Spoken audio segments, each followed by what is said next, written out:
Sorry, salah. Ini punya Pak.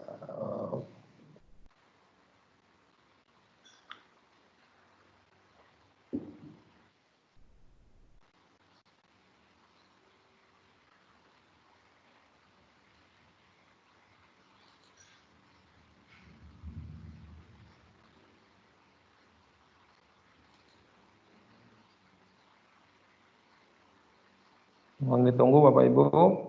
Ada kesalahan teknis. Saya share langsung ini aja deh. Oke. Perkenalkan, nama saya Naga Langit Siombing. Saya founder dari PT Logos Teknologi Utama. Dan hari ini saya sebagai moderator untuk di acara webinar kali ini, di mana kita akan membahas mengenai pandemi COVID-19 PHK besar-besaran, bagaimana perlindungan hukum bagi karyawan yang di PHK dan bagaimana tanggung jawab perusahaan. Sebenarnya Bapak Ibu nanti kita akan membahas lebih banyak ya, nanti informasi ini akan dibawakan oleh Pak Heri Setiawan sebagai Kasubag Dokumentasi dan Informasi Hukum Kementerian Ketenagakerjaan. Narasumber kita yang pertama nanti, yang kedua ada Bapak Toga Hamonangan Adeak, Sarjana Hukum, Magister Hukum, anggota DPRD Provinsi Kalimantan Tengah dan praktisi hukum. Yang terakhir nanti ada dari Pak Henry Fajiro Siboya. Beliau adalah Managing Partner Etunia Law Firm dan spesialis hubungan kerja. Nah, perkenalkan, sementara kami PT Logos Teknologi Utama ini, kami adalah perusahaan yang bergerak di bidang IT, teknologi informasi, di mana di masa pandemi ini banyak hal-hal juga yang terjadi di PT Logos Teknologi Utama, yang di mana di masa pandemi ini banyak PHK ya, banyak PHK, namun syukur alhamdulillah kita masih tetap bertahan di masa pandemi ini. Nah, sebelum saya masuk ke topik kita yang akan kita masukin saat ini, saya akan flashback sebentar ke belakang gitu kan, bagaimana peningkatan pertumbuhan ekonomi kita dari zaman Soekarno sampai dengan zaman sekarang Pak Jokowi. Nah, pada zaman Pak Soekarno gitu, pertumbuhan ekonomi kita itu naik 5,74% gitu kan, namun minus di tahun 1963 itu 2,24%. Nah, itu adalah zaman era sebelum reformasi. Nah, di zaman era sebelum reformasi kita mempunyai dua orang pemimpin yang memimpin negeri Indonesia ini. Yang kedua adalah Pak Soeharto. Pak Soeharto itu ketika ketika Pak Soeharto yang memimpin, pertumbuhan ekonomi kita itu tembus 10,92%. Kenapa gitu? Karena Pak Soeharto itu kemarin itu mengeluarkan Undang-Undang Nomor 1 Tahun 1967 tentang penanaman modal asing, yang akhirnya ini membuka lebar pintu bagi investor asing untuk menanam modal di Indonesia. Namun sayangnya di tahun 98 yang kita semua tahu kasus 98, ekonomi kita itu minus 13,13%. Jadi Bapak Ibu, jika Bapak Ibu lihat dari 1945 sampai 1997 gitu, ekonomi kita itu selalu menanjak naik. Tapi di tahun 1998 ekonomi kita itu menurun di sekitar 19,8% ya. Nah, setelah itu ekonomi kita itu masuk di yang selanjutnya, era yang namanya ini era sesudah reformasi. Pak B.J. Habibie ini ketika dia mengemban jadi presiden, dia mempunyai tugas di mana pertumbuhan ekonomi kita minus 13,13%. Jadi Bapak Ibu ingat ya, di masa Pak Soekarno 5,7%, di masa Pak Soeharto naik 10%, namun minus di tahun 98 13,3%, dan Pak Habibie gitu kan mempunyai tugas berat yang dimana akhirnya ekonomi Indonesia itu bisa turun akhirnya di 1% ya. Kurs rupiah yang dari tadinya berapa, kurs rupiahnya 18.000, sekitar 16.500 menjadi 7.000 per dolar. Itulah Pak Habibie gitu. Pak Habibie yang tadinya ekonomi kita minus 13%, sekarang itu menjadi waktu zaman Pak Habibie menjadi sekitar 1%. Nah, di zaman Pak Abdurrahman Wahid, ekonomi kita itu melambat, Bapak Ibu. Di tahun 1999 sampai di 2001 itu 3,64%. Nah, di tahun 2001 sampai 2004, ekonomi kita itu naik 5%. Namun gitu kan ada berita baiknya, di tahun 2004 itu, jadi dari tahun 2002 gitu kan ekonomi kita itu naik 17,4%, terus sampai 2004 itu 16,7%. Jadi di zaman Ibu Megawati Soekarno Putri, kita ekonominya itu naik sampai 16%. Nah, masuk ke zaman Pak SBY 2004 sampai 2014, saya akan ambil flat semua. Rata-rata ekonomi kita itu naik 5% ke atas, ya. Ada sempat 6,49% sampai 5%. Nah, sekarang ini bagaimana ekonomi kita? Nah, di zaman pemerintahan Pak Joko Widodo, ekonomi kita itu selalu stuck naik di 5,17%, di sekitar 5, Bapak Ibu. Nah, yang jadi masalah sekarang ini, tadi saya baru lihat beritanya, pertumbuhan ekonomi kita di kuartal 2 itu minus 5%. Minus 5%. Jadi Bapak Ibu bisa lihat, kita minus 5% aja, ekonomi kita setiap tahun naik 5%, kita pertumbuhan ekonominya itu nggak terlalu besar gitu kan. Bagaimana ketika ekonomi kita minus gitu? Apa yang akan terjadi? Nah, kalau saya buka berita dari CNBC Indonesia, nanti Pak Heri dari Kementerian Ketenagakerjaan akan menjelaskan secara detail, secara data yang terupdate, bagaimana ekonomi kita di Indonesia saat ini. Jadi Kemenaker melaporkan tenaga kerja terdampak COVID sekitar 3 juta orang per 2 Juni ya, diperkirakan bisa menembus 5,23 juta. Ya, 5,23 juta gitu kan. Jadi kalau kita lihat masa pandemi COVID-19 ini bisa sampai di akhir tahun mungkin, atau sampai kapan kita nggak tahu, yang dimana per hari ini di kuartal 2 Indonesia itu minus di 5%, Bapak Ibu, sekitar 5%. Nah, terus bagaimana, apa dampaknya? Dampaknya ini banyak karyawan, banyak perusahaan yang mengalami pilot, gagal bayar, banyak karyawan juga yang dipecat, di PHK, dirumahkan, dan lain-lain. Nah, hari ini sebelum kita masuk ke topik selanjutnya itu, Pak Henry Suboya akan menjelaskan secara detail dulu mengenai hubungan ketenagakerjaan. Nanti Mbak Heri akan menjelaskan dari sisi pemerintahannya, ya. Untuk Pak Heri, waktu dan tempat saya persilakan Pak Henry. Baik, terima kasih Pak Naga. Selamat siang Bapak Ibu. Suara saya kedengaran Pak ya? Kedengaran Pak. Iya, oke. Pertama, PHK itu sudah pasti ya diatur dalam Undang-Undang Ketenagakerjaan 13/2003. Pertama itu setidaknya dalam secara garis besar Undang-Undang Ketenagakerjaan itu sudah banyak diuji materialkan. Setidaknya saya melihat ada 12 putusan Mahkamah Konstitusi yang telah mengabulkan ya. Permohonannya lebih dari 12, cuma yang dikabulkan itu ada sekitar 12 putusan Mahkamah Konstitusi. Oke, kita masuk ke PHK. PHK berdasarkan pasal 1 angka 25 Undang-Undang Nomor 13/2003 tentang ketenagakerjaan adalah pengakhiran hubungan kerja karena sesuatu hal tertentu. Kenapa karena sesuatu tertentu yang mengakibatkan berakhirnya hak dan kewajiban. Kenapa saya tebalkan karena sesuatu hal tertentu tadi, itu nanti menjelaskan jenis-jenis PHK-nya tadi. Kemudian pengaturan PHK dalam Undang-Undang 13/2003 itu ada sebanyak 23 pasal. Diatur dari pasal 150 sampai 172. Cakupan PHK itu di mana aja gitu ya, di setiap badan usaha, baik berbadan hukum, tidak berbadan hukum, milik perseorangan, persekutuan, ini persekutuan firma atau CV ya, atau milik badan hukum, baik milik swasta maupun milik negara, dan lain-lain di situ. Kemudian kita ke hubungan PHK dengan lembaga penyelesaian perselisihan hubungan industrial. Sebentar. Nah, pada prinsipnya ada 3 prinsip hubungan PHK dengan lembaga PPHI tadi. PHK harus dilakukan, prinsipnya ya, prinsip pertama adalah PHK harus dilakukan setelah adanya penetapan dari lembaga perselisihan hubungan industrial, gitu loh. Bisa dari bipartit, tripartit, ataupun badan peradilan, baik PHI maupun sampai Mahkamah Agung.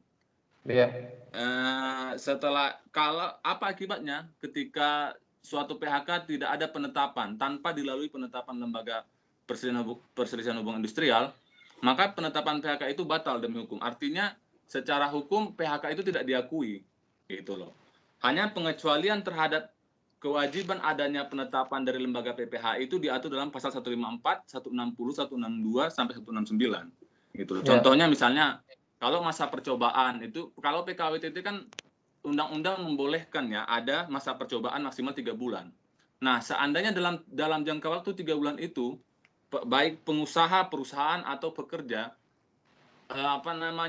tidak berkenan melanjutkan baik di bulan pertama, kedua, ketiga itu nggak perlu penetapan lembaga PPHI. Kemudian seandainya mengundurkan diri, namanya mengundurkan diri.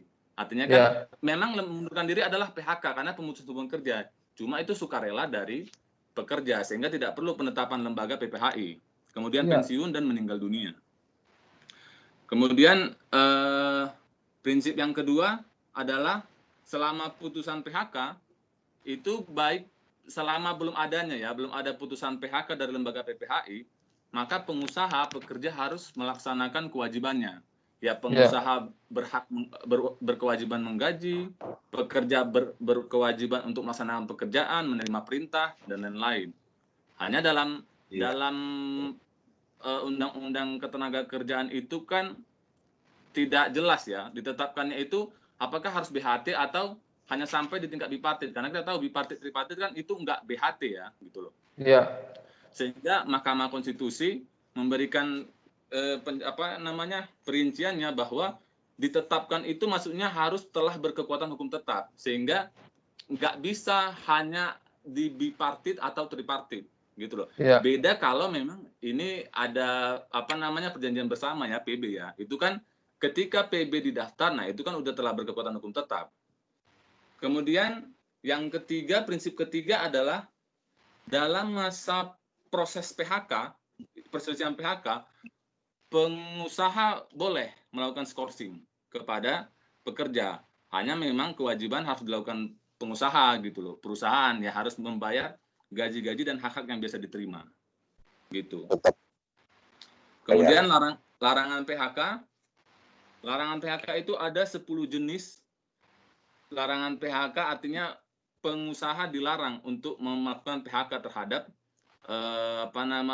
pekerja, yaitu beberapa contohnya itu sakit terus-menerus, menikah, menjalankan ibadah, hamil dan lain-lain. Dalam pasal 153 itu dia terperinci diuraikan.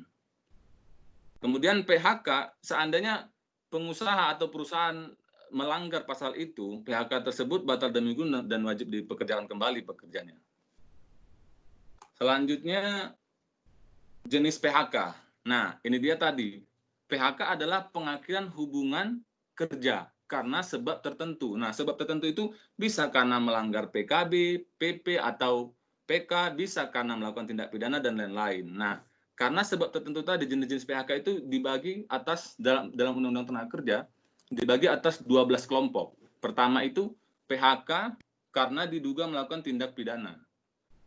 Syaratnya itu ya PHK wajib dilakukan setelah 6 bulan tidak dapat melakukan pekerjaan atau diputus bersalah. Jadi di dalam Undang-Undang Ketenagakerjaan itu misal kalau seandainya pekerja itu dilaporkan oleh seseorang melakukan tindak pidana, maka dalam waktu 6 bulan seandainya misalnya ada penahanan gitu ya, artinya kan dia nggak bisa melaksanakan pekerjaan. Nah, pengusaha berhak memutus PHK. Atau misalnya kalau ada putusan itu lebih dari 6 bulan, maka pengusaha boleh melakukan PHK, tapi dengan kewajiban-kewajiban yang harus dilakukan pengusaha. Kemudian PHK karena melanggar perjanjian kerja, peraturan perusahaan atau perjanjian kerja bersama, itu dalam undang-undang syaratnya harus didului dengan surat peringatan. Baik pertama, kedua, ketiga yang masing-masing berlaku 6 bulan. Itu kenapa dan atau boleh saja misalnya ada pelanggaran yang dia hanya sekali SP, misalnya pelanggaran berat gitu loh. Jadi sekali SP aja langsung di-cut ya di PHK. Kemudian ada PHK karena pengunduran diri. Pengunduran diri kan karena sukarela ya. Syaratnya itu ya diajukan dalam rentang waktu 30 hari sebelum tanggal efektifnya. Nah, Ya. yang perlu digarisbawahi adalah resign ini harus benar-benar inisiatif murni dari pekerja, bukan paksaan dari pihak lain. Selanjutnya, keempat adalah PHK karena perubahan status, penggabungan, peleburan, atau perubahan kepemilikan perusahaan. Nah, ini mengenai pengertian ini bisa dilihat di Undang-Undang Nomor 40 Tahun 2007 tentang perseroan terbatas.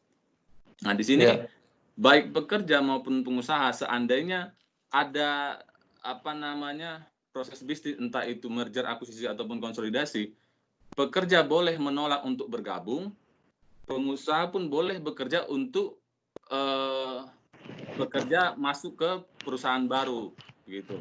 Tapi dengan masing-masing hak yang harus dibayarkan oleh pengusaha.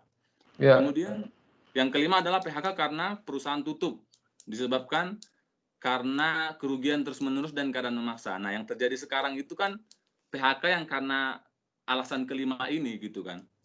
Karena pandemi ini mau nggak mau perusahaan mem-PHK karyawan karena terus rugi gitu loh. Meskipun di dalam undang-undang kan syaratnya adalah rugi selama 2 tahun terus-menerus. Tapi itu kan ada pilihannya. Rugi terus-menerus atau keadaan memaksa. Covid ini kan sudah pasti keadaan memaksa. Sehingga mau nggak mau perusahaan harus meng-cut lah.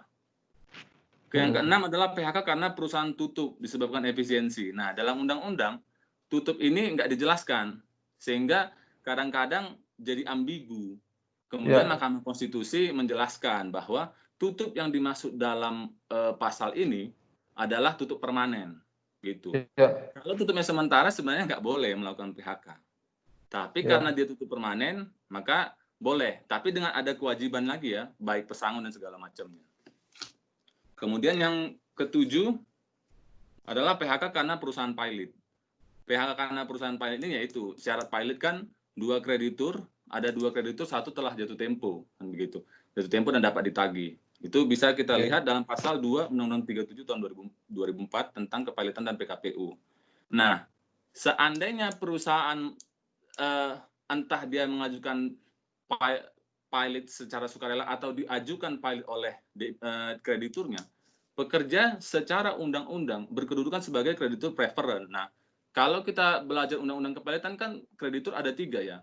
Nah, tenaga kerja itu adalah kreditur yang preferen, yang punya hak istimewa, artinya didahulukan dengan pembayarannya dari kreditur-kreditur lain. Gitu. Kemudian yang ke berapa ini? 8 yaitu PHK karena meninggal dunia. Nah, yang tadi tidak perlu penetapan ya. Nah, ada pesangon, penghargaan dan lain-lain itu dibayarkan kepada pekerja, ahli waris pekerja, begitu. Kemudian PHK karena pensiun, selain uang pensiun dan uang pesangon, pekerja juga berhak jaminan hari tua ya. Kemudian yang ke-9 adalah PHK karena dikualifikasi mengundurkan diri. Ini bukan mengundurkan diri ya, dikualifikasi. Secara undang-undang demi hukum dia dinyatakan mengundurkan diri gitu loh, by law. Syaratnya adalah 5 hari kerja berturut-turut tanpa keterangan tertulis dan bukti yang sah tidak datang, tapi harus dipanggil 2 kali secara berturut-turut. Dipanggil secara patut ya. Patut dalam undang-undang artinya dikasih jangka waktu 3 hari dari panggilan pertama dan panggilan kedua gitu. Misalnya kalau dipanggil hanya sekali saja sebenarnya itu belum, secara undang-undang unsur-unsur mangkirnya belum terpenuhi. Ketika sudah dilakukan panggilan kedua dan dikasih jangka waktu untuk masuk dan pekerja tidak masuk, maka unsur-unsur mangkirnya sudah terpenuhi sehingga PHK boleh dilakukan oleh pengusaha. Kemudian PHK karena PHK sukarela ya, artinya di sini malah pekerja yang meminta untuk di PHK. Syaratnya terbatas dalam pasal 169. Dalam pasal 169 ayat 13 ayat 1 Undang-Undang Nomor 13 2003. Itu misalnya pekerja melakukan tindak pidana pengusaha melakukan tindak pidana kepada pekerja dan lain-lain begitu ya. Tapi itu harus dibuktikan gitu loh. Karena akibatnya adalah seandainya pekerja mengajukan permohonan PHK ke dari bipartit, tripartit dan segala sampai ke atasnya, ternyata tidak terbukti ada hal-hal yang dilakukan pengusaha kepada pekerja. Maka pekerja itu berhak, pengusaha berhak memutus pekerja tanpa adanya uang pesangon dan lain-lain. Kalau terbukti ya lain lagi ceritanya, kan begitu. Kalau terbukti ya harus ada pesangon dan segala macamnya. Kemudian PHK karena sakit, PHK sukarela. Nah ini pun pekerja boleh meminta PHK, tapi karena sakit berkepanjangan ya, selama 12 bulan berturut-turut. Entah itu karena sakit bawaan atau sakit karena kecelakaan kerja, gitu. Cacat ya, cacat karena kecelakaan kerja. Boleh meminta di PHK. Selanjutnya ini kewajiban PHK. Kewajiban PHK itu secara undang-undang ada 3. Pertama itu uang pesangon. Uang pesangon itu dimulai dari masa kerja kurang dari 1 tahun. 1 tahun pesangonnya 1 bulan upah. 1 tahun kurang dari 2 tahun 2 bulan upah. 2 tahun kurang dari 3 tahun 3 bulan upah, sampai maksimalnya itu 8 tahun lebih. Itu 9 bulan upah. Jadi kalau 10, 11 dan segala macamnya itu tetap 9 bulan upah. Kemudian uang penghargaan. Nah, uang penghargaan inilah yang tentatif ya. Artinya kalau terpenuhi masa kerjanya uang penghargaan bisa diberikan. Karena uang penghargaan ini diberikan ketika minimal pekerja itu melaksanakan pekerjaan selama 3 tahun. Jadi kalau 2 tahun sebenarnya belum berhak atas uang penghargaan. Itu bisa dilihat di pasal 156. Kemudian uang penggantian hak itu cuti, biaya, ini biasanya kita buat 15% ya. 15% dari uang pesangon plus uang penghargaan masa kerja. Kemudian setelah kewajiban, bagaimana komponen untuk menghitung kewajiban tadi, komponen upah tadi? Pertama itu upah. Upah yang dibayar kalau per bulan gampang. Tinggal dikalikan berapa per bulannya. Kemudian kedua, upah yang dibayar atas perhitungan harian. Upah sebulan itu sama dengan 30 kali penghasilan sehari. Catatan di sini adalah tidak boleh kurang dari UMP. Gitu. Upah minimum. Kemudian upah yang dibayarkan atas dasar perhitungan satuan, potongan atau borongan atau komisi, upah seharinya sama dengan pendapatan rata-rata per hari selama 12 bulan terakhir.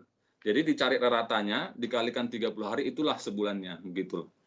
Kemudian upah yang didasarkan pada upah borongan dan tergantung pada keadaan cuaca. Upah sebulan dihitung upah rata-rata 12 bulan terakhir. Kemudian penyelesaian ini saya memberikan sedikit ini kan harusnya PHK ya, ini kan udah masuk ke acaranya, hukum formilnya. Dalam Undang-Undang 2 2004 penyelesaian perselisihan hubungan industrial itu, perselisihan PHK itu 1 dari 4 perselisihan. Ada perselisihan hak, kepentingan, PHK, dan antar serikat buruh. Nah, perselisihan PHK ini bisa diselesaikan melalui bipartit. Kalau tidak ada penyelesaian, tidak ada kesepakatan, dilakukan mediasi atau konsiliasi atau arbitrase. Biasanya kan kalau misalnya konsiliasi atau arbitrase itu yang menyediakan arbiter dan konsiliator adalah para pihak. Tapi kalau mediasi, mediatornya sudah pasti dari dinas tenaga kerja setempat. Kemudian seandainya tidak ada kesepakatan penyelesaian secara mediasi di dinas tenaga kerja, maka lanjut ke PHI yang berwenang ya, PHI Pengadilan Hubungan Industrial. Kemudian perkara PHI tidak mengenal banding, sehingga ketika dari pengadilan negeri dia langsung kasasi di Mahkamah Agung. Begitu. Saya pikir demikian. Kalau nanti pertanyaan boleh. Terima kasih. Oke, teman-teman, dari Pak Henry sudah selesai. Jadi nanti teman-teman bisa siapkan pertanyaan-pertanyaannya. Bisa jadi misalnya teman-teman lagi ada masalah kasus di pekerjaan atau mengenai hukum ketenaga kerjaan, nanti bisa tanya ke kita. Kebetulan ada Pak Henry. Dan juga mengenai nanti kita akan lanjut lagi. Kalau ke Pak Heri, udah ada Pak Heri? Pak Heri udah ready? Halo Pak Heri. Ya sudah, ya halo. Oke. Nah, untuk sekarang kita lanjut ke Pak Heri dulu. Teman-teman, perkenalkan ini Pak Heri yang bagaimana saya tadi baru lihat slide presentasinya sangat mengguncang kejadian sekarang ini, gitu teman-teman. Bagaimana Pak Heri akan memberikan presentasi yang dimana ini sesuai data yang dia tarik secara terupdate dari Kementerian Ketenagakerjaan. Pak Heri, saya kasih slide presentasinya, waktu dan tempat saya persilakan. Tunggu Pak.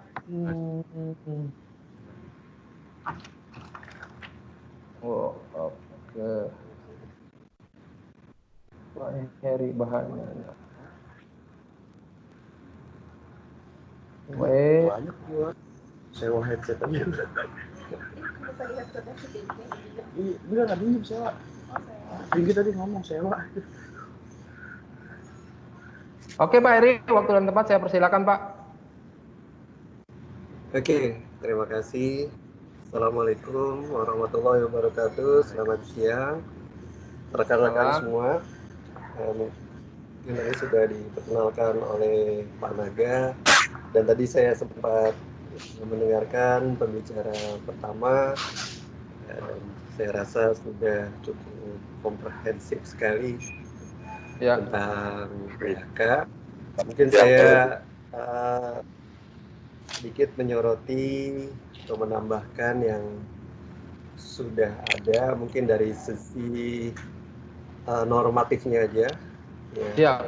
Mungkin kadang-kadang di lapangan ada penafsiran yang berbeda. Kami dari Biro Hukum coba menyajikan sedikit terkait pandemik COVID-19 ini terhadap PHK yang sekarang sedang marak-maraknya ya bahasanya ya. Mudah-mudahan teman-teman pekerja, lagi tren, usaha semuanya bisa melalui dengan sebaik-baiknya. Oke, lanjut.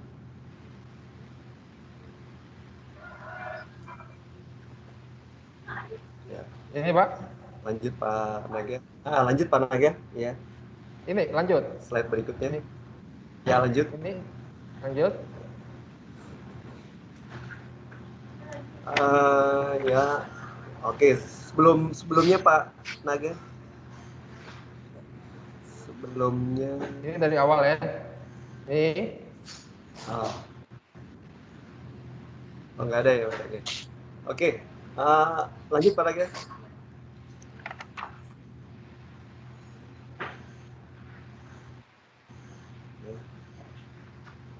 Ini Pak. Lanjut Pak Naga. Ya, terus lanjut lagi.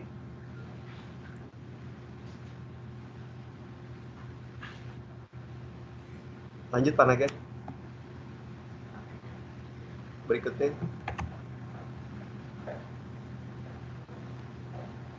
Halo Pak Naga. Ya, ini Pak. Di sini saya belum berubah nih slide-nya. Masih yang... Oh, belum ya? Oh, wait. Belum berubah ya, tunggu Pak.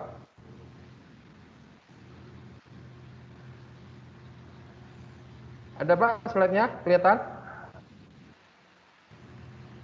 Belum ya? Tunggu Pak, mungkin kena sinyal Pak. Halaman Bapak Pak, slide-nya kira-kira Pak? Ini halaman 3 ya Pak? Halaman 3 ya. Tadi kena internet Pak, sebenarnya tadi sambil udah berjalan. Ini ya. Ini Pak. Mungkin sambil berjalan aja saya bacakan.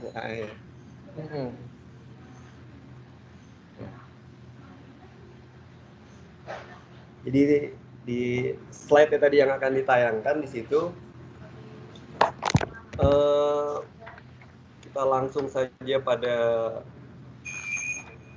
belum bisa ya Pak Naga ya? Itu Pak. Sudah ada Pak? Belum muncul ya? Oh, belum muncul ya? Belum muncul. Oh, internet kali Pak ya. Mungkin Bapak bisa lanjut Pak. Saya yang dari slide dari tempat Bapak kayaknya ada masalah internetnya Pak, tapi di tempat yang lain sih udah muncul sih Pak. Oh gitu ya, mungkin dari tempat saya ya Pak Naga ya? Dari tempat saya ya bermasalah ya. Iya. Mungkin Bapak baca slide Bapak yang dari mungkin yang Bapak share ke aku, nanti aku akan cocokin dengan apa yang Bapak sedang diskusikan.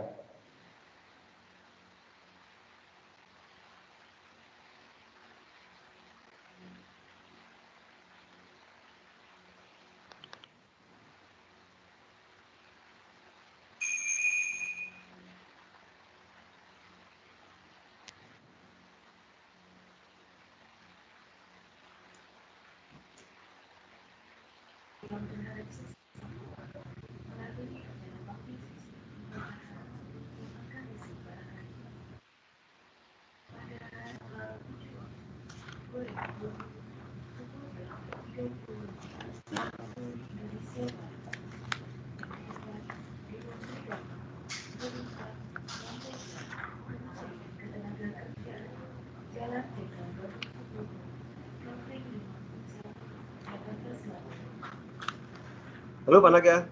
Iya Pak. Mungkin saya langsung saja Langsung aja Pak. beberapa slide yang saya lewati. Iya. Ya, mungkin di sini jadi sesuai dengan arahan Presiden. Tadi juga sempat dari Bu Menteri kami mengadakan webinar tadi. Iya. Jadi memang dampak pandemi COVID-19 ini di sektor ketenagakerjaan lumayan besar sekali. Iya. Jadi Kementerian Ketenagakerjaan telah melakukan pendataan pekerja terdampak pandemi COVID-19 ini, baik pada pekerja formal maupun pekerja informal. Yaitu pengumpulan data dilakukan dari Dinas Tenaga Kerja di seluruh Indonesia, kementerian atau lembaga, serikat pekerja, dan asosiasi pengusaha. Setidaknya ada 2.146.667 pekerja yang terdampak COVID-19. Iya. Jadi pendataan ini sampai dengan 31 Juli 2020. Ya. Jadi pekerja yang di PHK sampai tanggal 31 Juli ini ada 383.645. Iya. Lalu kemudian yang dirumahkan ada sekitar 1.132.117. Lalu pada sektor informal yang kehilangan pekerjaannya atau bangkrut mencapai 630.905. Jadi data ini sudah clear by name dan by address dan dilengkapi NIK yang valid. Iya. Kemudian jadi ada beberapa data juga. Kita lari pada kebijakan tenaga kerja terhadap tanggap COVID-19 ini oleh Kemnaker, yaitu diantaranya mengeluarkan surat edaran Menaker mengenai pelindungan pekerja garing buruh dan kelangsungan usaha, kemudian pelarangan dan penghentian TKA dari RRT serta pelarangan sementara orang asing masuk ke Indonesia. Yang ketiga, keputusan Menteri Penghentian Sementara Pekerja Migran Indonesia ke negara-negara penempatan itu ada di Kepmen 151 2020 dan sekarang sudah dicabut lagi dengan Kepmen 294 2020, di mana kita sudah bisa mengirimkan lagi pekerja kita ke luar negeri, diantaranya ada 14 negara tujuan yang sudah mulai diberangkatkan, dan mungkin ini juga perekonomian sudah sedikit mulai bergerak gitu ya.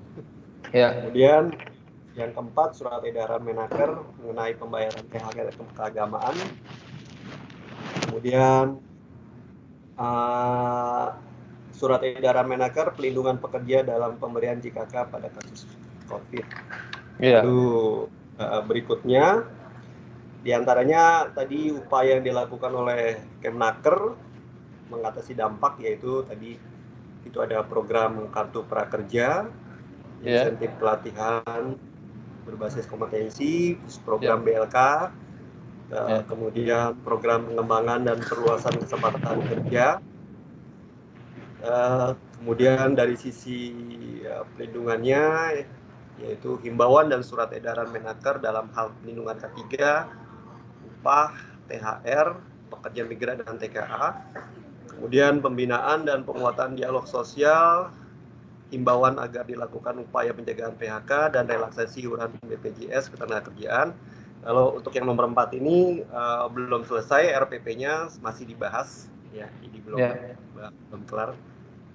Kemudian upaya-upaya yang dilakukan kembali, yaitu diantaranya kita mengadakan dialog dengan Apindo dan serikat pekerja, serikat buruh, mengenai kondisi perusahaan, ya, yaitu ada beberapa sektor, diantaranya penurunan produktivitas, terus bidang usaha yang relatif stabil yaitu bidang farmasi dan penyediaan alat-alat kesehatan. Mungkin dengan kita menjual masker atau kita menjual alat-alat kesehatan atau vitamin itu cenderung lebih stabil dibandingkan kondisi yang lain.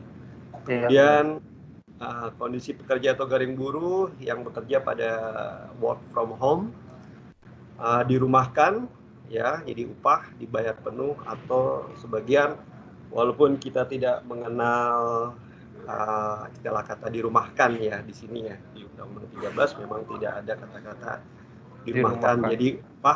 Jadi upah tetap harus dibayar penuh atau di sebagian. Nah, nanti namun demikian di sini kita lebih ke arah kita mengadakan dialog dengan pekerja, bagaimana baiknya. Lalu kemudian yang ini PHK, terus kemudian menerbitkan SE Menaker, ya, nomor 3 tahun 2020 tentang pelindungan pekerja buruh. Kemudian salah satu isinya yang ini adalah perusahaan melakukan pembatasan kegiatan usaha akibat COVID-19 yang menyebabkan sebagian atau seluruh pekerjanya tidak masuk kerja. Oke, lanjut Pak Naga.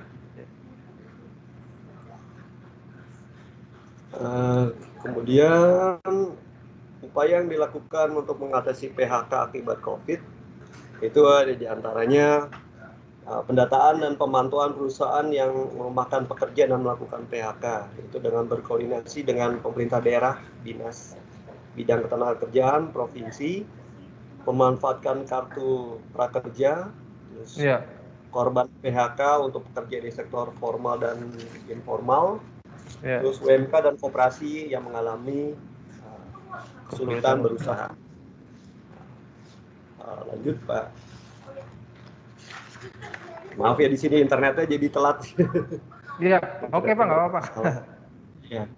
Kemudian upaya yang dilakukan untuk mengatasi PHK akibat COVID juga diantaranya itu upaya perusahaan. Jadi PHK merupakan upaya terakhir dari penyelesaian masalah hubungan kerja antara pengusaha dan dari pekerja atau garing buruh. Yaitu diantaranya satu, mengurangi upah dan fasilitas pekerja tingkat atas. Ya, mungkin diantaranya untuk mobil-mobil jemputan ini bisa dikurangi, atau yang biasanya operasionalnya 5 mungkin menjadi 1. Ya, terus kemudian mengurangi shift kerja, membatasi penghapusan kerja lembur, ya, terus mengurangi jam kerja, terus mengurangi hari kerja, terus meliburkan atau merumahkan pekerja buruh secara bergiliran untuk sementara waktu, terus kemudian tidak memperpanjang kontrak bagi pekerja yang sudah habis masa kontraknya. Ke-8, memberikan pensiun bagi yang sudah memenuhi syarat. Jadi semuanya ini dalam rangka mendorong agar tidak terjadinya PHK. Jadi kami terus mendorong untuk membendung lah istilah katanya agar tetap usahanya tetap jalan dan pekerja juga dapat memperoleh penghasilan. Kemudian upaya-upaya yang dilakukan untuk mengatasi PHK kemudian ada lagi, yaitu diantaranya PHK tidak dapat dihindari atau maksudnya tidak bisa dibendung lagi. Diantaranya itu kita harus memahami dulu dari maksud dari PHK, yaitu PHK wajib dirundingkan oleh pengusaha baik serikat pekerja maupun serikat buruh dengan pekerja garing buruh yang bila pekerja buruh tidak menjadi anggota serikat pekerja atau serikat buruh. Kemudian apabila perundingan tidak menghasilkan kesepakatan atau persetujuan, pengusaha hanya dapat melakukan PHK setelah memperoleh penetapan dari lembaga penyelesaian perselisihan hubungan industrial tadi seperti pembicara pertama sudah kemukakan. Kemudian apabila dalam mediasi tidak terdapat kesepakatan, ya, maka mediator mengeluarkan anjuran ya. Kemudian lanjutnya lagi, pertanyaannya apa? Apakah pandemi COVID-19 ini menjadi dasar penerapan force major ya? Ini menjadi bahasan yang sangat menarik, Pak. Sekali ya, menarik sekali.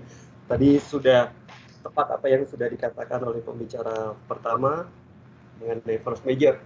Tentu kita harus memahami dulu ketentuan force major ini secara umum, yaitu tertuang dalam pasal 1444 dan pasal 1445. Yang intinya, ya, force major menghapuskan suatu perikatan dan mengembalikan hak dan tuntutan segala kerugian debitur kepada kreditur. Kemudian dalam pasal 1244 dan 1245 KUH Perdata tadi Pak disebutkan, yang intinya membebaskan debitur dari segala biaya, kerugian dan bunga sepanjang debitur dapat membuktikan adanya keadaan memaksa atau force major. Kemudian keadaan memaksa merupakan suatu kejadian yang tidak terduga. Jadi COVID ini sesuatu yang tidak terduga. Ya, kita tidak tahu tiba-tiba muncul virus ini ya. Jadi tak dapat dipertanggungjawabkan. Kemudian ada itikat baik. Jadi dalam Kepres 12/2020 tentang penetapan bencana non alam, penyebaran coronavirus disease 2009 atau COVID 2019 ini sebagai bencana nasional. Jadi dampak pandeminya satu, perusahaan terganggu. Kemudian ada perusahaan yang tidak terganggu. Kemudian ada perusahaan yang tutup. Ketika perusahaan terganggu, implikasinya adalah satu, pekerja dirumahkan. Yang kedua, terjadinya PHK dan terjadinya WFH.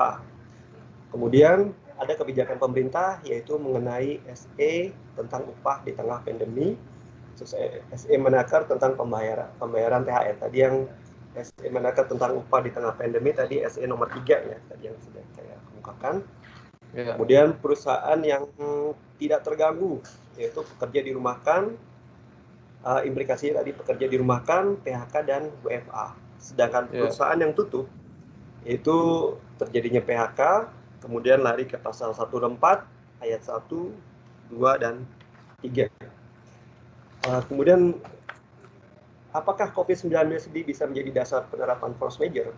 Jadi perlu kita tahu PHK dengan alasan force major masuk ke dalam pasal 164 ayat 1 Undang-Undang 13 tahun 2003, di mana pengusaha dapat melakukan PHK terhadap pekerja garing buruh karena perusahaan tutup yang disebabkan perusahaan mengalami kerugian secara terus-menerus selama 2 tahun atau keadaan memaksa force major dengan ketentuan kerja garing buruh berhak atas uang pesangon sebesar 1 kali ketentuan pasal 156 ayat 2, uang penghargaan masa kerja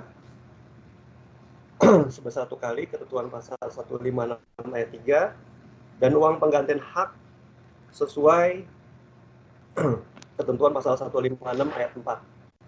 Ada 2 hal yang harus diperhatikan dalam hal perusahaan tutup karena force major. Pertama, keadaan force major harus dapat dibuktikan oleh perusahaan karena dampak COVID-19 ini atau memang sudah mengalami kerugian sejak sebelum COVID-19.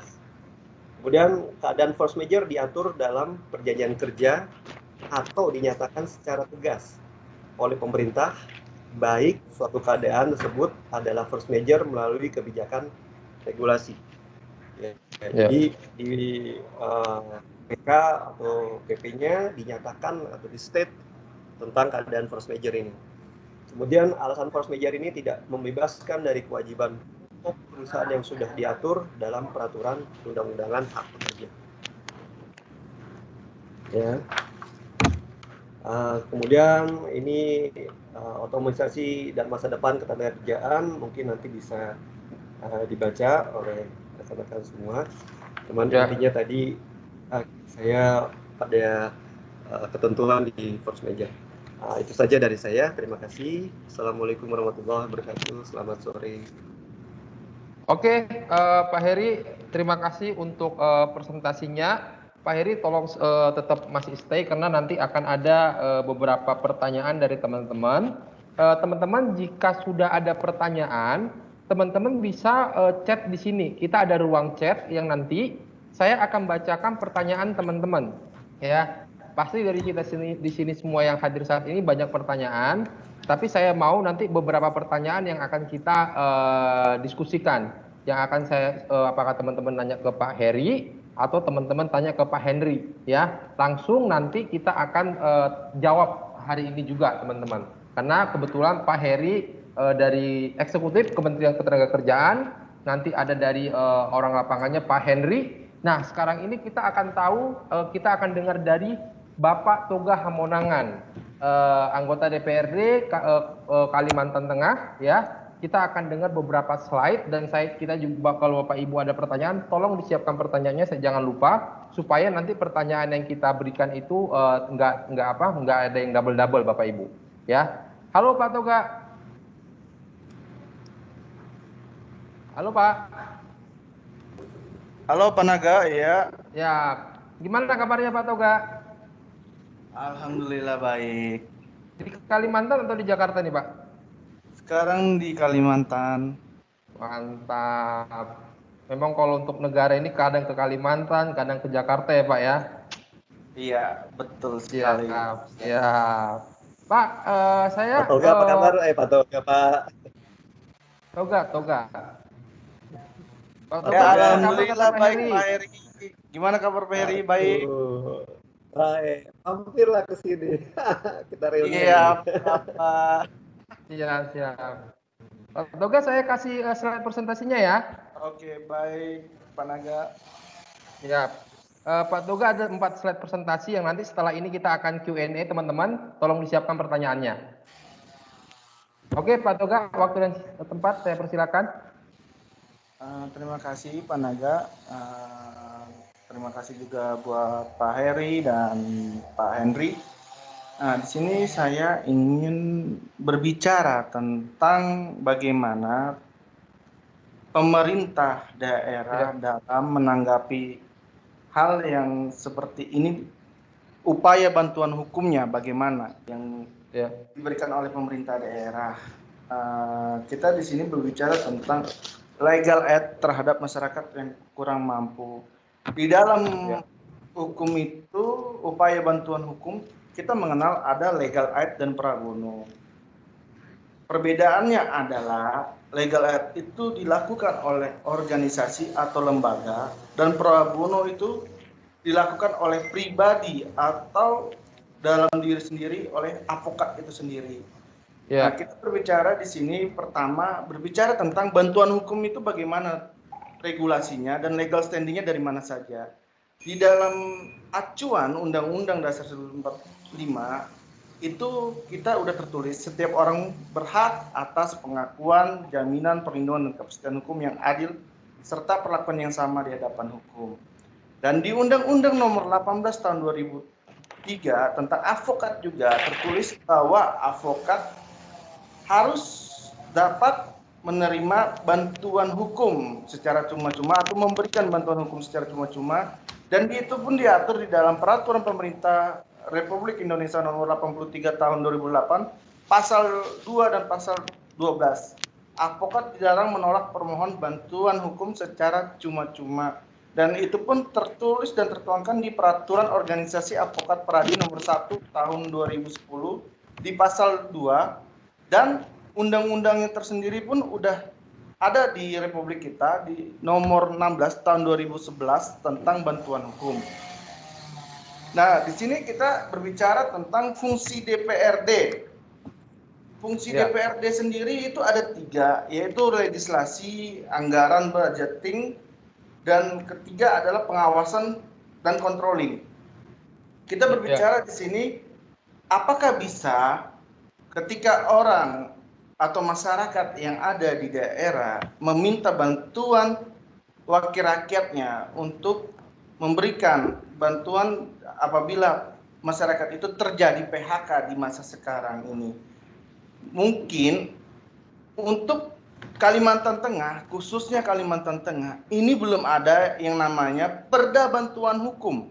Belum ada Perda Bantuan Hukum. Tetapi ini saya wacanakan dengan ketua praksi kita dari praksi Nasdem itu mengusulkan adanya perda bantuan hukum untuk masyarakat yang kurang mampu. Karena kita lihat banyak kriminalisasi atau biaya pengacara yang begitu mahal yang dilakukan oleh pengacara-pengacara yang ada di daerah atau di mana aja, sehingga karyawan ini kita tahu mereka mungkin makan aja cukup-cukupan untuk sehari, atau ini mereka serba berkecukupan, tetapi untuk menyewa pengacara, membela mereka, hak mereka melawan suatu korporasi perusahaan di tengah-tengah pandemi seperti ini sangat dilematis sekali bagi kita. Nah, dari situ maka saya dengan teman-teman dewan yang ada di Provinsi Kalimantan Tengah itu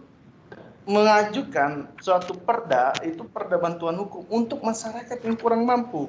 Di sini mungkin bisa mengakomodir masyarakat-masyarakat yang kena PHK atau yang tidak mampu untuk menyewa pengacara. Karena jiwa saya untuk melayani masyarakat di sini, ketika saya jadi pengacara, mungkin saya bisa pro bono.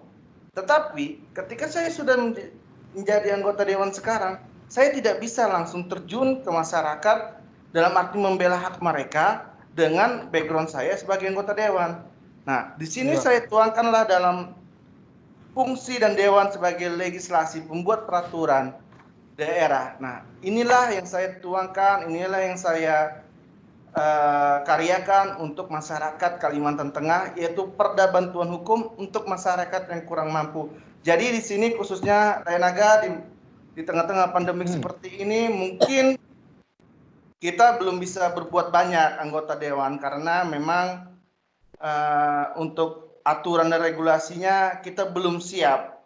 Tetapi untuk perda prolegda ini udah kita masukkan di tahun ini. Semoga apabila di sini ada masyarakat Kalimantan Tengah yang ikut, ya mohon doa restunya agar cepat perda ini terlaksana dan dapat berguna, berfaedah buat masyarakat Kalimantan Tengah. Itu saja dari saya.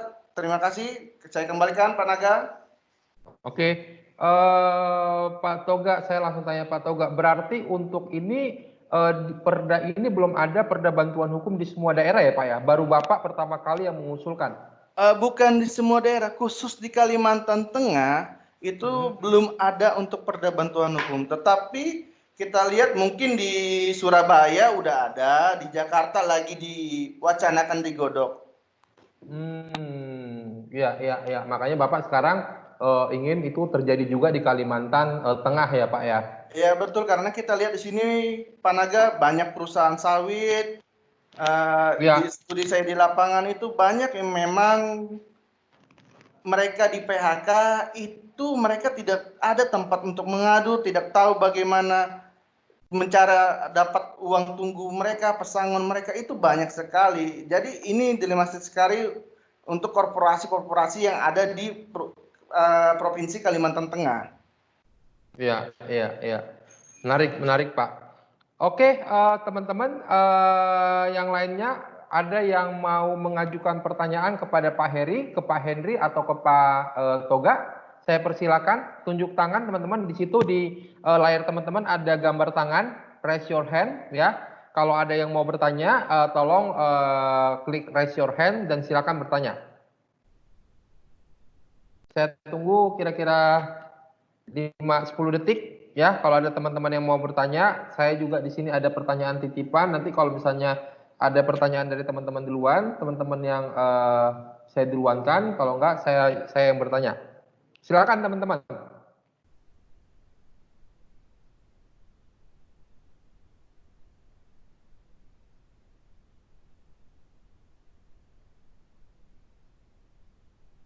Nggak ada ya?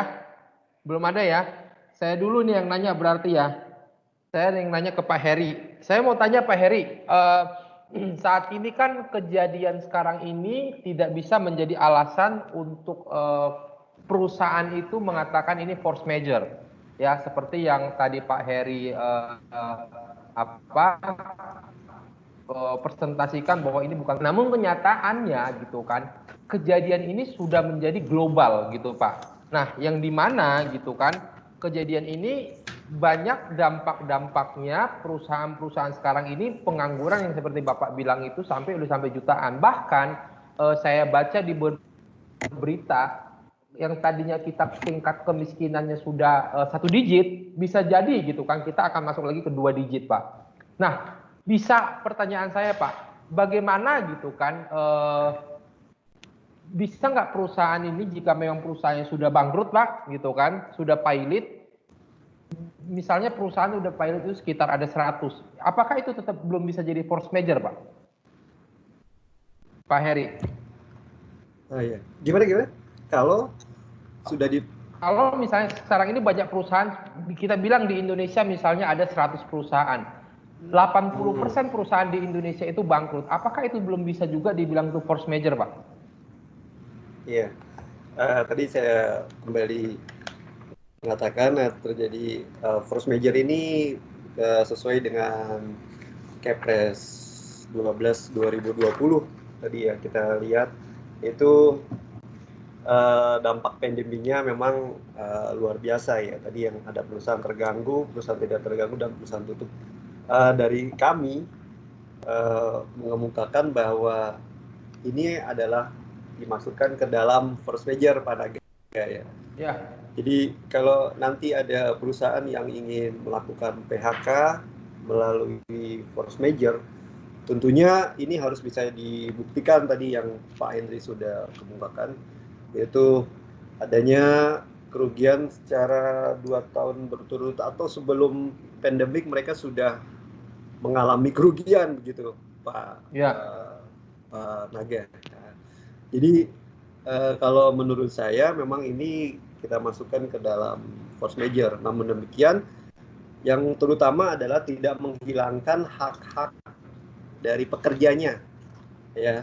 Hak yang diperoleh dari pekerja itu tadi saya bilang ada di pasal 164 ayat 3 ketika kita terjadi force major.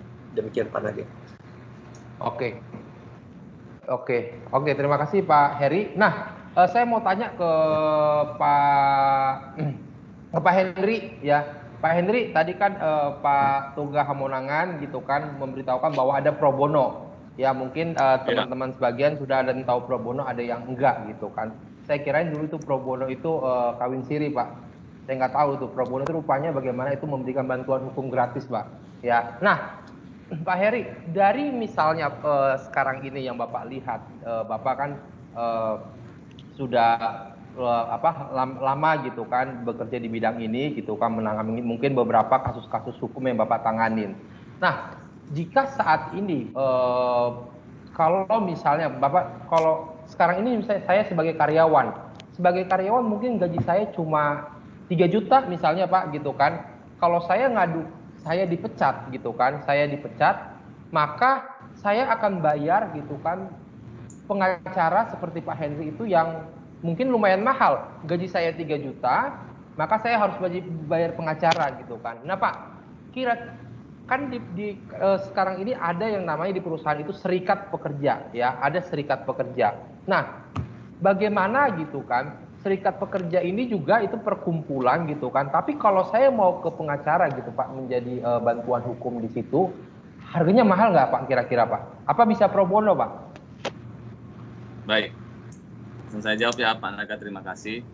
Jadi sebenarnya fee lawyer itu berdasarkan undang-undang advokat dan kode etik advokat, fee lawyer itu berdasarkan kesepakatan klien dengan pengacara. Ya. Saya beberapa, kalau mahal atau tidaknya relatif ya. Kadang-kadang saya pernah satu ketika saya membela pramugari airline tertentu lah gitu ya. Dia di dikontrak selama 6 tahun berkali-kali. Jadi tiap tahun dikontrak. Itu kan melanggar. Nah, pastilah ketika udah 6 tahun kontrak tiba-tiba di-cut. Itu kan biaya dan segala macam udah nggak ada lagi. Tiba-tiba datang ke saya, kita tuntut haknya. Kalau pro bono itu yang gratis adalah jasanya. Tapi kalau biaya-biaya legal yang keluar itu kan nggak mungkin dari pengacara kan. Gitu. Pengacara kan yang gratis adalah biaya jasanya. Kita tahu kalau di dalam bersidang di pengadilan itu kita belum ngomong bipartit atau tripartit ya, di apa namanya, di dalam perusahaan ataupun di dinas tenaga kerja. Di PHI sendiri aja itu namanya ada biaya perkara. Kita ketika ada pergugatan itu biaya perkaranya ada itu sekitar 1 juta sekian gitu. Nah, yang itu kita minta bayarkan ke klien. Kan nggak mungkin kita yang bayar gitu loh. Nah, kadang-kadang kita melakukan itu. Ya, rasa terima kasih terhadap orang yang kita bela, ya itu ya kita terima gitu ya. Kadang-kadang juga kita janjikan, maksudnya kita sepakati banyak pengacara yang dia bayarnya di depan gitu ya.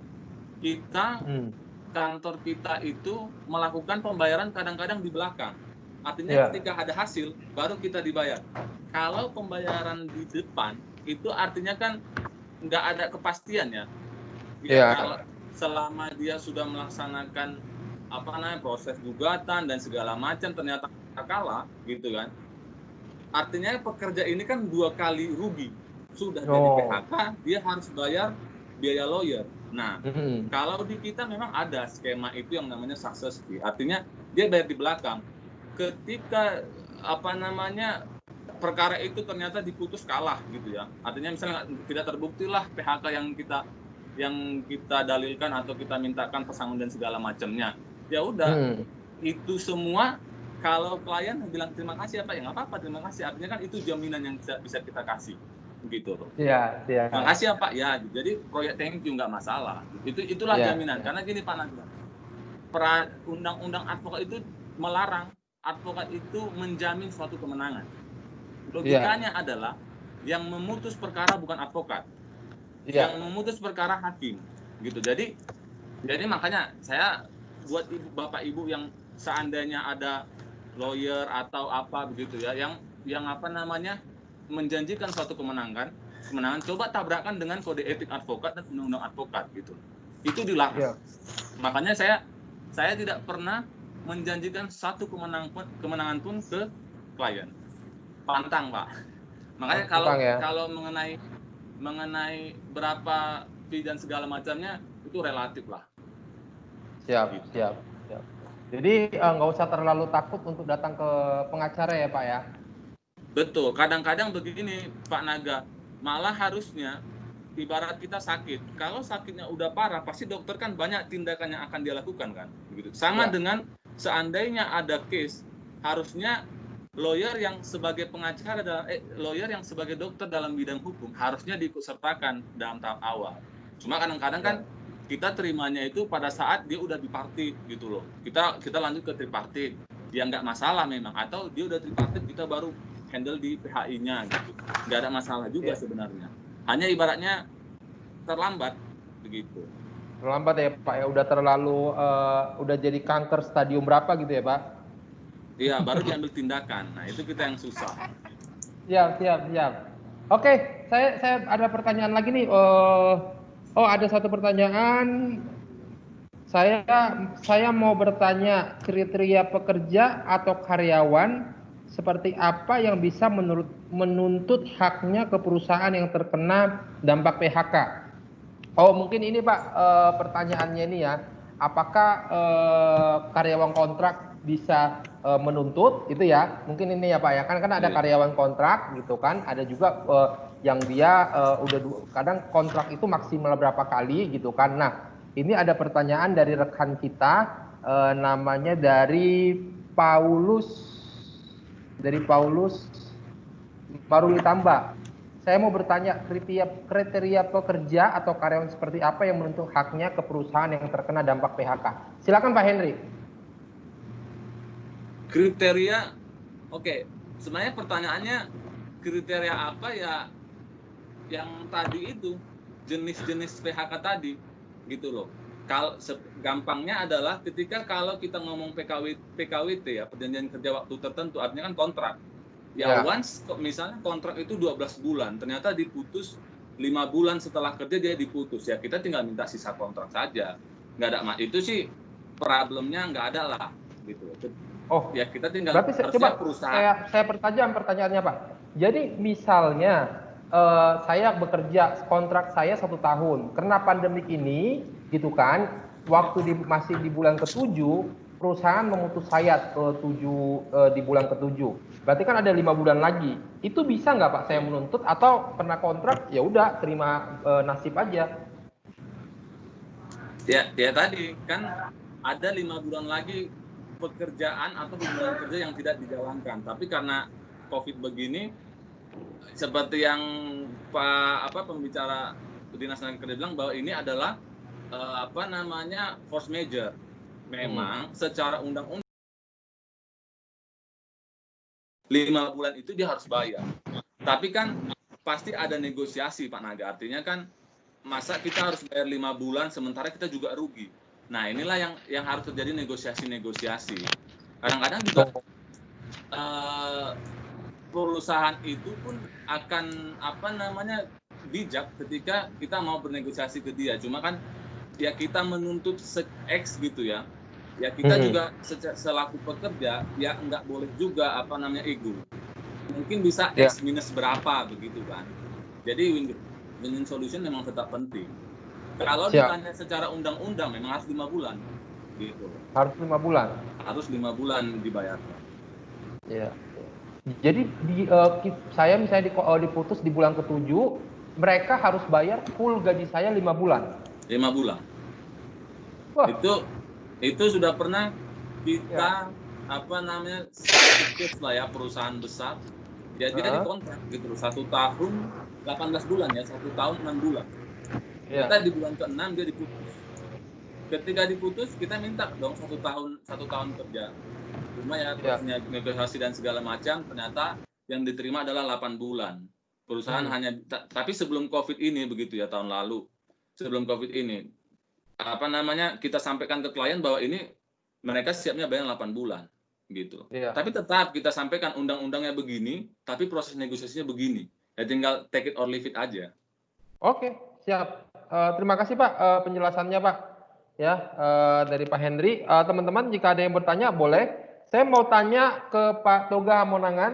Pak Toga, saya mau tanya, bagaimana anggota Dewan, ya Pak, dari sisi legislatif Pak, menyikapi permasalahan yang terjadi saat ini di PHK dalam masa pandemik, dan upaya apa yang dilakukan sebagai wakil rakyat? Silakan Pak Toga.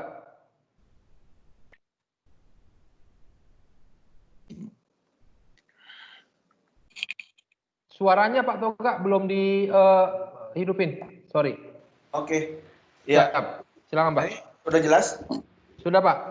Oke, baik Pak Naga. Ya, saya kembalikan lagi seperti yang tadi Pak Naga, bahwa di tengah-tengah pandemik seperti ini, sebagai kita anggota legislatif, kita hanya bisa mengakomodir bahwa memediasi dalam artian terhadap korporasi atau apa, jangan sampai karyawan ini di PHK atau memberikan himbauan, karena kita tidak bisa langsung mencampurin manajemen internal di dalam perusahaan, karena memang batasan fungsi Dewan adalah sebagai fungsi yang tadi saya bilang, legislasi, budgeting, dan controlling.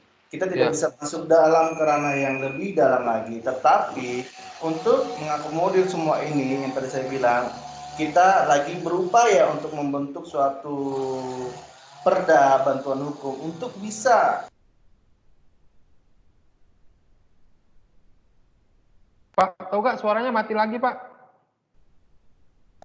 Halo ya. Ya, perda yang untuk bisa mengakomodir masyarakat-masyarakat yang kurang mampu untuk mendapatkan bantuan hukum. Itu saja Pak Naga, karena kita tidak bisa lebih jauh masuk ke ranahnya perusahaan atau korporasi yang ada. Iya, iya. Bapak berarti dari legislatif lebih melihat memberikan peraturan regulasi ya Pak ya, regulasi gitu untuk masyarakat yang ada di Kalimantan Tengah. Iya. Oke, ada lagi teman-teman yang mau bertanya? Sebelum teman-teman mau bertanya, saya mau bertanya ke Pak Heri. Pak Heri, ada satu yang lagi menarik ini Pak Heri, kartu prakerja Pak.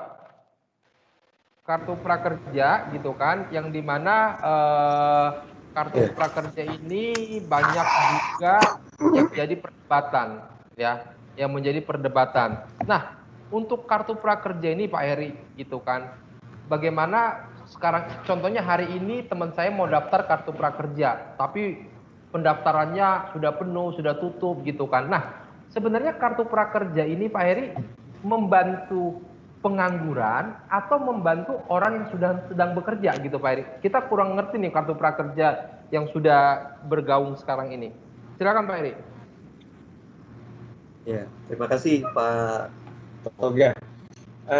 Kartu prakerja ini termasuk dalam mitigasi pandemi COVID-19 di sektor ketenagakerjaan, yaitu tadi yang saya sudah kemukakan di slide saya, yaitu diantaranya itu yang butir keempat, prioritas kartu prakerja bagi pekerja korban PHK. Mungkin bisa saya tambahkan di sini pendaftar kartu prakerja sampai sekarang ini sudah mencapai, data di kami sudah mencapai 8,4 juta orang, sedangkan jatahnya hanya 5,6 juta orang, sehingga kami dari Kementerian Ketenagakerjaan prioritas utamanya adalah para korban PHK.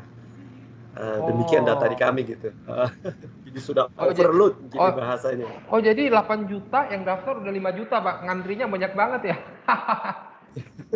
Jatahnya cuma 5,6 tapi sampai 8,4 ini sudah over. 8,4 ya Pak ya. Mungkin karena juga kena pandemik ini ya Pak Heri ya. Ya. Oke, ada pertanyaan lagi dari Pak Nor Susanto. Saya sudah tekan KK dengan suatu PT, kontrak kerja mungkin ya, kontrak kerja dengan PT, dengan masa kontrak setahun. Namun dibatalkan sepihak dengan alasan COVID. Mohon tanggapan langkah-langkah hukum yang bisa saya tempuh. Mungkin Pak Henry bisa jawab ini Pak Henry. Tanggapannya langkah-langkah hukum yang bisa ditempuh karena ada pembatalan kontrak secara sepihak. Pak Henry suaranya belum dihidupin Pak. Sorry Pak. Baik, terima kasih Pak Naga. Ini pertanyaan dari Pak Nur. Jadi langkahnya apa? Sudah pasti secara undang-undang perjanjian kontrak kerja yang sudah ditandatangani itu adalah sah. Gitu. Ketika belum dilakukan pekerjaan ternyata dibatalkan, secara hukum by law harusnya pekerja itu berhak atas sisa kontrak yang belum dijalani. Iya. Berapa sisa kontrak yang belum dijalani? Yang tadi 1 tahun. Nah, tinggal langkah-langkah hukumnya apa ya tadi Pak. Mulai dari bipartit, tripartit sampai ke Mahkamah Agung, itulah yang harus dilaksanakan. Kalau Bapak tanya secara undang-undang ya, Bapak berhak atas 12 kali gaji sesuai kontrak kerja yang sudah ditandatangani. Gitu. Oke, 12 kali. Pak Nur ada yang ditambahkan Pak Nur? Silakan Pak Nur, speakernya dihidupkan Pak. Iya, selamat siang semuanya. Terima kasih Pak Naga, terima kasih Pak Henry. Iya, ya mungkin sebelumnya Pak Henry juga sudah pernah WhatsApp ya mengenai histori saya ini gitu. Betul. Nah, jadi tetap ya secara hukum kasus ini sebenarnya bisa diperpanjang, artinya bisa diselesaikan secara hukum kan. Kalau kebijakannya ada gitu loh Pak. Ada kebijakan dasar hukum yang bisa kita ambil ya gitu kan. Iya. Nah, cuma pertama mungkin saya juga ada saran bahwa pertama saya harus kirim email ke mereka menanyakan tentang perjanjian akad tersebut, ya kan? Betul nggak Pak? Iya. Kalau nggak salah minimal saya tuh harus ada 2 email. Dan, kalau mereka nggak ada respon, baru kita mengajukan ke tripartit ya. Tripartit, betul. Sejauh ini sih itu aja sih Pak. Nanti mungkin ke depannya kita bisa bicara lagi di belakang kali ya. Ya semoga sih pengalaman yang saya alami ini bisa jadi pelajaran buat rekan-rekan semua. Gitu loh. Karena betul di LinkedIn sendiri saya banyak melihat kasus-kasus yang sama gitu. Ya. Oke Pak Nur, terima kasih Pak Nur. Iya, Pak Henry, Pak Henry. Baik Pak Nur. Mada. Iya. Oke, ada pertanyaan lagi. Ini kita 2 pertanyaan lagi, kita 3:30 harus sudah selesai. Pertanyaan yang pertama saya mau kasih izin bertanya, misalkan kenaikan upah UMP 2020 belum disahkan, tetapi karyawan itu sudah dipaksakan di PHK karena pandemi. Apakah bisa menuntut kenaikan gaji ketika sudah disahkan? Pak Henry, bisa bantu jawab Pak Henry? Ketika pandemi 2020 kan memang belum disahkan. Iya. Ya, ketika pandemi selesai dan perda masing-masing ya, pergub masing-masing daerah ketika udah disahkan ya wajib mengikuti UMP yang telah ditetapkan. Wajib. Kalau udah berarti kalau belum nggak bisa Pak ya? Iya, karena kan otomatis kan mengikuti pergub tahun lalu begitu. Siap. Ngerti Pak? Iya. Menjawab ya Bapak Muhammad Yusuf ya. Terus ada pertanyaan lagi, apakah di Kalteng perda hukum ini sangat mengakomodir upaya bantuan hukum melawan korporasi yang besar? Wah, ini berarti ke Pak Toga dari Ibu Sinta. Pak Toga, apakah di Kalimantan Tengah tempat Bapak Toga perda hukum ini bisa mengakomodir upaya bantuan hukum melawan korporasi yang besar? Silakan Pak Toga. Ya, terima kasih Pak Naga. Ya, kita harus optimis dalam artian jangan berbicara seperti bahwa hukum itu tajam ke bawah, tumpul ke atas. Yang kita cari di dalam hidup ini yaitu adalah maksudnya keadilan yang seadil-adilnya. Ya. Nah, jadi kalau kita bilang, kalau saya sebagai praktisi hukum dulu, mungkin saya akan membantu siapapun akan saya bela bila dia mencari keadilan, bukan mencari kebenaran. Keadilan ya Pak? Iya betul, mencari keadilan. Bahwa dalam artian hak dia dikembalikan, hak dia dipenuhin. Kita jangan mencari salah atau benarnya, tidak. Tapi mencari di mana letak keadilan itu. Jadi kalau dibilang apakah perda ini dapat untuk melawan korporasi yang besar, kita bukan melawan atau namanya berantem dengan korporasi, tidak. Tetapi kita di dalam sini yaitu mencari keadilan kita, hak kita. Dalam artian harus kita menjalin hubungan yang memang harmonis tanpa ada maksudnya sengketa yang memang begitu pelit atau apa, karena memang kita banyak terjadi di perusahaan-perusahaan besar yang ada di Kalimantan Tengah ini, itu memang banyak terjadi kriminalisasi atau apa. Tetapi ya di sini semoga dengan adanya perda bantuan hukum ini dapat mengakomodir untuk masyarakat-masyarakat yang kurang mampu. Siapapun itu, korporasi manapun, bila memang udah jalannya kita mencari keadilan, maka memang kita kembalikan lagi kepada yang di atas, bahwa Tuhan yang akan menunjukkan keadilan itu kepada kita. Ya, terima kasih Pak Naga. Saya tanya lagi Pak, untuk sekarang perda ini yang Bapak usulkan sudah sampai mana Pak? Masih dalam diskusi atau sudah tahapnya sampai mana Pak? Ini baru masuk prolegda, program legislatif daerah. Ya betul. Karena kita sekarang ini lebih mengutamakan di masa pandemik ini yaitu dalam arti waktu dekat ini yaitu anggaran untuk pilkada. Iya. Untuk Jadi pilkada ya. Ya betul. Jadi perda-perda yang sekarang ini lebih mengoptimalkan untuk anggaran untuk pilkada dan untuk di Kalimantan Tengah ini khususnya yaitu kebakaran lahan. Iya. Iya, iya Pak. Iya. Oke, Pak Toga, berarti perda ini mungkin beberapa peserta di sini ada yang dari Kalimantan Tengah, Pak. Kalau bisa mungkin itu juga bisa di-push secara cepat, Pak, karena di masa pandemik ini banyak masyarakat yang membutuhkan bantuan hukum, Pak, karena mereka berpikir bantuan hukum itu banyak mahal gitu kan, dan memang juga diperlukan bantuan hukum dari pemerintah yang dimana ketika ada perda itu menjadi lebih kuat, Pak. Lebih kuat, betul. Ya. Seperti itu sih, saya lihat tidak ada pertanyaan lagi, semuanya sudah terjawab, 1, 2, 3, ini sudah. Oke, pertanyaannya sudah selesai. Dari Pak Heri, ada yang mau disampaikan lagi Pak Heri?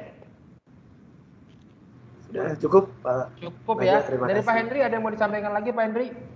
Ada Pak Naga, saya hanya berpesan begini buat Bapak Ibu, jangan pernah takut menggunakan jasa hukum, karena jangan lihat lawyer itu yang udah jadi gitu loh. Nah kalau begitu pasti bayarannya nggak akan mungkin bisa disanggupi oleh para pekerja gitu, karena lawyer itu kan juga tingkatannya juga ada begitu.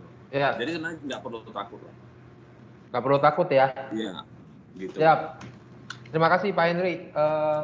Pak Toga ada yang mau disampaikan untuk akhir diskusi kita? Oke, boleh Pak Naga. Ya, terima kasih buat agenda kita hari ini, Pak Heri, Pak Henry, dan Pak Naga.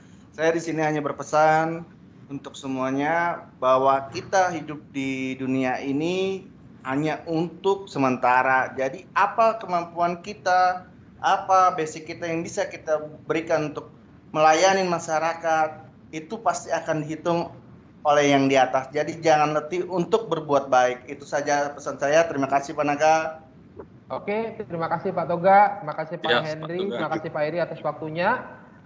Peserta kita kurang lebih 30 ya. Terima kasih untuk setiap peserta gitu. Nah, untuk selanjutnya saya serahkan ke Ibu Dery. Kita akan ada door prize 200.000 voucher pulsa. Silakan Bu Dery, waktu dan tempat saya berikan.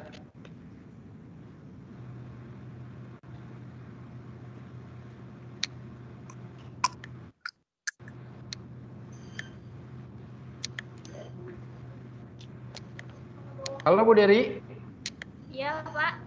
Oke, silakan Bu. Ada yang mau disampaikan untuk door prize kita? Ya, untuk door prize kita akan memberikan door prize senilai 200.000 untuk untuk pemenang yang sudah mengikuti webinar kita hari ini. Ya. Ini bisa dilihat ada di layar door prize-nya. Ya. Ketentuan pemenang. Mungkin Bapak Ibu yang nanti lupa bisa difoto atau di screenshot ini untuk syarat ketentuannya, untuk door prize dan untuk sertifikatnya. Jadi door prize-nya 200.000 Bu ya? Iya, 200.000 membuat kesan dan pesan webinar pandemi COVID-19 PHK besar-besaran. Subscribe YouTube Logos Teknologi Utama, follow Instagramnya @logosteknologiutama. Pemenangnya satu orang dan nanti diinfokan besok di Instagram ya Bu? Iya, betul sekali. Dan ini ada lagi Bu? Untuk sertifikat juga jangan lupa subscribe dan follow Instagram Logos Teknologi Utama. Itu sih yang paling penting. Dan untuk teman-teman nih yang mungkin lagi cari informasi tentang Azure atau Office 365, bisa langsung aja cek di YouTube kita, karena kita selalu update dan selalu memberikan informasi terbaru tentang Azure dan Office 365 pastinya. Gitu. Oke, mungkin sekian webinar kita hari ini. Terima kasih atas partisipasinya.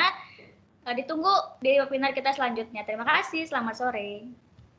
Selamat sore.